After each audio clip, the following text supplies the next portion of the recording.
Hello everyone, আসসালামু আলাইকুম। Welcome to my another new blog. কেমন আছেন সবাই? আলহামদুলিল্লাহ, আমরা তো অনেক ভালো আছি। ওয়াসির আবদারে আজ চলে যাচ্ছি মেলায়। এটা ছিল 2024-এর লাস্ট ভিডিও আমার। এটা ছিল ডিসেম্বর মাসের 30 তারিখের ভিডিও। এতদিন পরে এসে ভিডিওটা আপলোড করছি। যেহেতু শীতের দিনে ঘরে ঘরে পিঠা উৎসব হয়, পিঠার আমেজ, তো সেই আমেজটা ধরে রাখতেই বাহিরের এই এত বড় পিঠা মেলা। আমি আর ওয়াসি যাচ্ছিলাম, তো দেখলাম চাচা নিচে বসে আছে, এজন্য তাকেও নিয়ে চলে আসছি। তো মেলায় অনেক ধরনের পিঠা ছিল। কমন পিঠাই বেশি ছিল, যেগুলো নর্মালি আমরা বাসায় বানাই সব সময়, সেগুলাই বেশি ছিল। আর কিছু আনকমন পিঠাও ছিল। এদিকে বাচ্চা কাচ্চা নিয়ে আসলে যে প্রবলেমটা আসলে ফেস করতে হয়, সেটাও আমি আজ ফেস করলাম। মেলার ভেতরে এসেও আমাকে একটুও ঘুরতে দেয় নাই ওয়াসি। ওর আগে সব রাইডে উঠতে হবে, ওর খেলতে হবে, ওর সব কিছু এখানে আগে ওরগুলা করতে হবে। তা ওর সব কিছু কমপ্লিট হলে তারপরে আমি ঘুরবো। বিষয়টা এমনই হচ্ছিল। তো আমি ওকে এই রাইডে ওঠাই দিয়ে তারপর আমি এদিকে ঘুরতেছিলাম। তো আমি এর মধ্যে থেকে কয়েকটা পিঠা কিনে খেয়েছি এতক্ষণ আমি, তারপর চাচাও খেয়েছে। কিন্তু আসলে আমরা বাসায় যেভাবে পিঠা বানাই তার একটু কিছুই এখানে আসলে ধারের কাছেও না। আমরা বাসায় যেভাবে যত্ন সহকারে সব কিছু বেশি ভালো করার জন্য যেভাবে আমরা তৈরি করি, এখানে জাস্ট নামেরই পিঠা ছিল। দামটা তো বেশ ভালো, কিন্তু একদমই জিরো।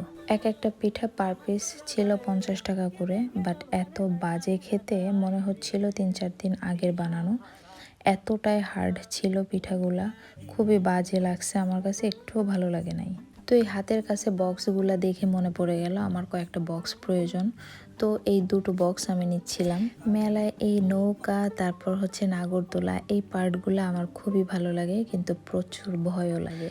এগুলার দাম দেখে আমি জাস্ট অবাক হয়ে যাচ্ছিলাম যে নর্মালি এগুলো আমরা 25 থেকে 30 টাকার মধ্যে বাহির থেকে কিনি, আর এখানে এক একটা দাম ছিল 50 টাকা। তারপরও আমি দুটো নিয়েছিলাম। আর এখানে এই ভাইয়াটার কাহিনী দেখে আমি জাস্ট ইন্টেনশনালি আমি ভিডিওটা করিনি, কিন্তু ওনার এগুলো দেখে আমার আসলে ভিডিওটা করতে মন চাচ্ছিল। যে উনি ভিডিও কলে ওনার গার্লফ্রেন্ড বা ওয়াইফ তাকে দেখায় দেখায় বলতেছিল, আমি তো তোমার হাতের মাপ জানি না, কিন্তু আমার খুব মন চাচ্ছে তোমার জন্য চুড়ি নিতে, দেখো তো কোনটা ভালো লাগে, কোনটা নিব। তো আমি ভাবতেছিলাম যে আমার জামাইও তো কোনোদিন আমার জন্য এগুলা করে নাই, আর এই বেডাই কি তার জামাই নাকি বয়ফ্রেন্ড? আমি আসলে এটা নিয়ে খুব চিন্তিত ছিলাম। যাই হোক, পরে ওটা চিন্তা করতে করতে ভাবলাম যে আমাকে তো কেউ বলবে না, কিন্তু আমি কি করব এখন? আমি তো আমার বোনের জন্য দুইটা চুড়ি নিয়ে নিলাম, কারণ ওর চুড়ি অনেক বেশি পছন্দের। ওর খুবই ইমোশনাল হয়ে যায় ও চুড়ি দেখলে, এই জন্য ওর জন্য আমি দুটো চুড়ি নিয়ে নিছি। আর এখানে কমন একটা ব্যাপার, মেলায় আসলে আচার খাবো না সেটা তো হতেই পারে না। তো এখান থেকে আমি একটু আচারও নিয়ে নিলাম। তারপর ঘুরতে ঘুরতে এক আন্টির ফোন আসলো। আন্টি আমাদের ভাড়াটিয়া আন্টি, ওনারা স্টল দিছে এখানে পিঠার। তো আন্টি ফোন করলো যে তুমি নাকি আসবা, তো আসো, ঘুরে যাও আমাদের স্টল থেকে। তো ওখানে গেলাম, ওখান থেকে আন্টিরা পিঠা খাওয়ালো। তো ওখান থেকে পিঠা খেয়ে তারপর একটু সাইডে এসেই দেখলাম এদিকে কিছু ড্রেসের স্টলও ছিল। আর তারপরে এখানে আসা পরে ওয়াসির বায়না আবার এখানে নাকি তার উঠতে হবে। আমি যখন টিকিট আনবো বলছি, তখন দেখলাম আবার একটু নাচতেছিল। যাই হোক, তারপরে বাচ্চারা এতটুকুতে অনেক বেশি খুশি হয়। সব বাচ্চা না, ওয়াসি এত অল্পতেই খুশি হয় না ইদানিং। আগে অল্প পেলেই খুশি হয়ে যেত, এখন ওর সব কিছুর বায়না কেন জানো।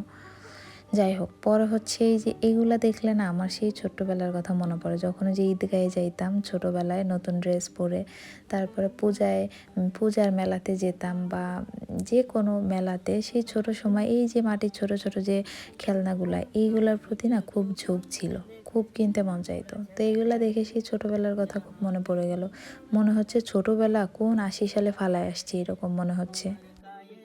আর এখানে আমি চাচার নাতিদের জন্য আর ওয়াসির জন্য কিছু খেলনাও নিয়ে নিলাম। তারপর এখান থেকে ওয়াসি এই নিমকিটা খেতে চাইলো, ওর জন্য কিছু নিমকিও নিচ্ছিলাম।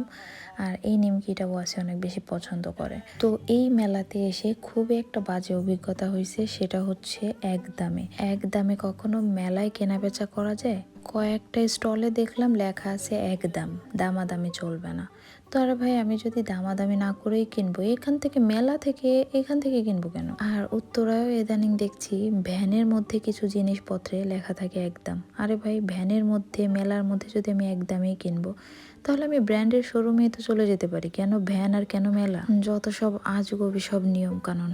যাই হোক, ছোটবেলায় এই খেলনাটা আমি অনেক কিনতাম, আমার অনেকগুলো ছিল, আমাকে কিনে দিত আম্মু। তো আমিও একটা ওয়াসিকে কিনে দিয়ে এখন হাঁটতে হাঁটতে আমরা তিনজন আবার বাসার দিকে চলে যাচ্ছি। এই ছিল আমাদের মেলার blog. Thanks for watching, bye and tata.